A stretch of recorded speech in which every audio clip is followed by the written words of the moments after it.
Bonjour les amis, c'est Aude avec vous, j'espère que vous allez bien. En fait, vous ne manquez pas d'outils pour gérer les émotions de votre enfant.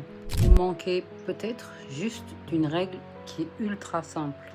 Valider, poser des limites, laisser pleurer ou pas, accueillir l'émotion. On dirait que parfois ces conseils se contredisent. Et en fait, ils ne se contredisent pas. Ils parlent juste de plusieurs choses différentes, de deux choses différentes en fait. Par exemple, l'émotion, on l'accueille.